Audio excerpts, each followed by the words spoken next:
Thank you, Governor. You know I listen very carefully to everything you say. You also know that I do my homework. You are the first governor out of 45 that have not had anybody to run against you in your party when you run for public office. I didn't know that. As an attorney general and as governor. Yeah. You have benefited from us not having term limit. 20 years in the Senate, attorney general, and now 7 years as a governor. I heard and I read you talk about you are not going to do anything but go back home. I feel that you would cheat Arkansas to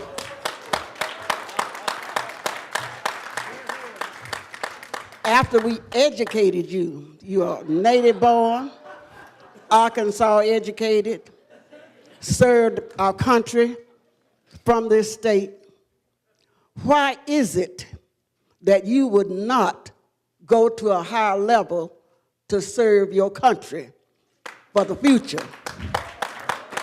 And if you're not going to go on and serve your responsibility at a higher level than Arkansas, would you be here to help us repeal term limits so other folks can have the same privilege you had to stay there and finish your job?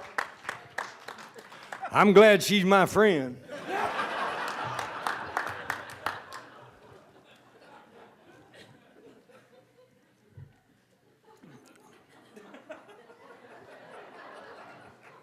Ginger, I hope you didn't hear that. Well, Miss Annie, I've struggled with the whole idea that I think good people ought to run for office, and there's a little bit of hypocrisy in me not being willing to do more. I will temper that by telling you I think I've served my time. On the question of running for higher office, there is no higher office than being governor, in my opinion, except maybe being president of the United States. And that may be a higher office, but there are other problems with that. The natural progression used to be Congress, governor, U.S. senator. And what we've seen over the course of the last several decades is a shift, and where you see U.S. senators now running for governor. And I got to tell you, Annie, in all seriousness, you brought up my track record. I never thought I'd like anything more than the Senate. And Cliff and I were talking about this yesterday, about just the sheer joy and happy times. And I don't know that there were any happier times than in the Senate, because the responsibility was important, but it's not quite the same as being governor. And I thought I'd never like anything better than the Senate. I mean, you know, I had a real job outside of politics that I could keep Ginger in the standard of living to what she was accustomed. But I got to tell you, being governor is the best political job I ever saw. You can do more. You can effectuate better policies and better change, and you're really just responsible for your own mess-ups. You know, in the Senate, in any legislative branch, you get painted with the brush of your colleagues, you know. If Congress does something bad, then they blame you even if you didn't vote that way. Same thing with the legislature. And so there's a certain amount of accountability, but also justifiable accountability in this office that didn't exist in the legislative branch. And I like the Attorney General's office, but as Dustin says, I was the second best Attorney General in our lifetime.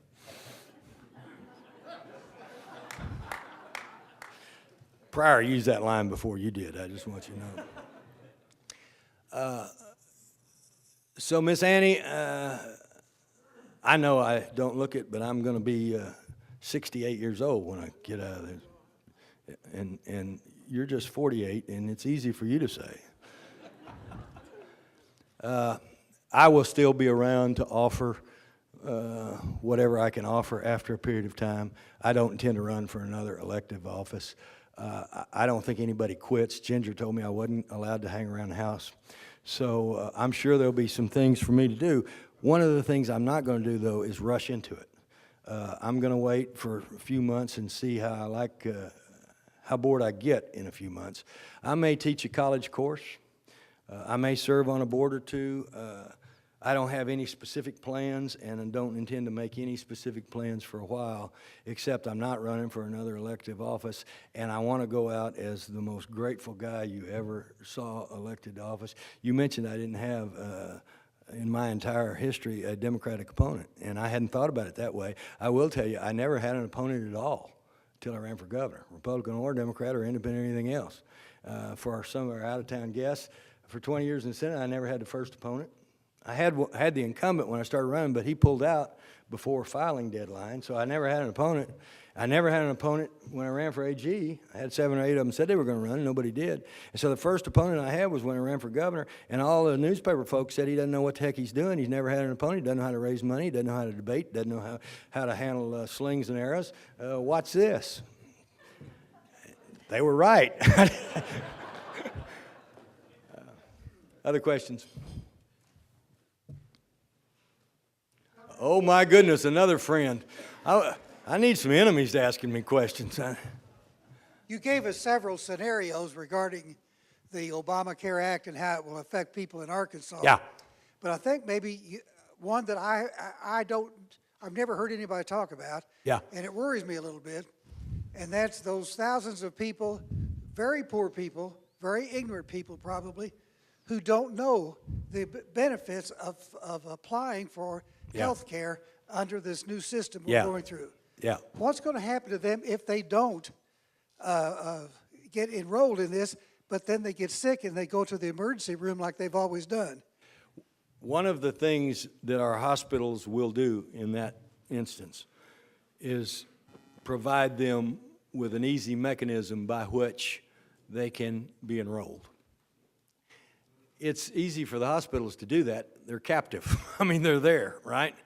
It's in the hospital's interest to do that because they'll get paid by the program. So there'll be a number of people who undoubtedly will miss the boat, as you say, and who ultimately will end up signing up the first time when they get sick rather than having preventive care before they get too sick and they end up showing up at the emergency room.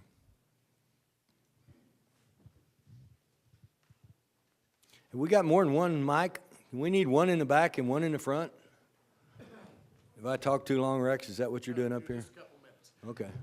Governor, there's very few things I'm afraid of in my life. I'm a liberal in Arkansas, and I'm proud to admit it, so obviously I'm not too That'd be afraid. something to be afraid of. But I'm also a 2-time survivor of Hodgkin's lymphoma. I'm a cancer survivor. I carry $50,000 of medical debt. I went through years of my life being scared when I got a sniffle or when I got a cough, and looking homeopathic ways to not have to go to the emergency room to add to my debt. I'm scared with this state Senate election that happened up in Jonesboro and what Mr. Cooper's saying, and what assurance do we who have pre-existing conditions have that we're not going to go back to those scary days before the Affordable Care Act? Yeah, well, that's a real face on the problem. And sometimes in our economic arguments, certainly in my case, in economic arguments, we don't spend enough time putting a face on the real issue. And Drew, you just put a face on the issue. And that sways some people. That honestly does sway people. Unfortunately, that doesn't sway enough, and so you've got to have the economic arguments, you've got to have the selfish arguments from the standpoint it helps us selfishly lower our own insurance rates because there's fewer people that are getting uncompensated care. I think what you have to do is you have to use the whole gamut of arguments. To answer your question, I don't have a guarantee for you, which just really tells you how significant and important these decisions are. They affect real people. They affect real lives. They affect real families, and they affect real businesses and real hospitals.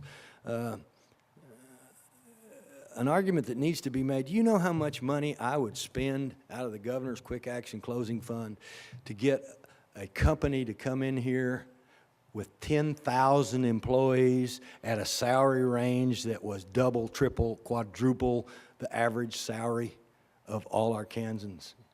Can you imagine the effect that would have on the front page of the newspaper or on television? To land a new business with 10,000 employees making anywhere from $60,000 to $250,000 to $1 million a year salary. Can you imagine the reaction? That's what UAMS contributes to the economy of Arkansas. Those are demographics applicable to UAMS.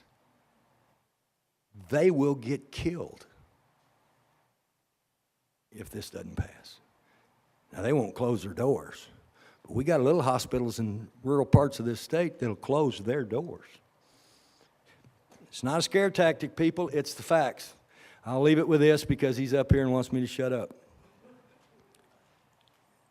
Some of you in this room are old enough to remember Harry Truman, and the rest of you should be educated enough to know who he was. Remember the famous line somebody hollered at Harry and said, "Give him hell, Harry." He said, "I'm not giving them hell, I'm just telling them the truth and they think it's hell."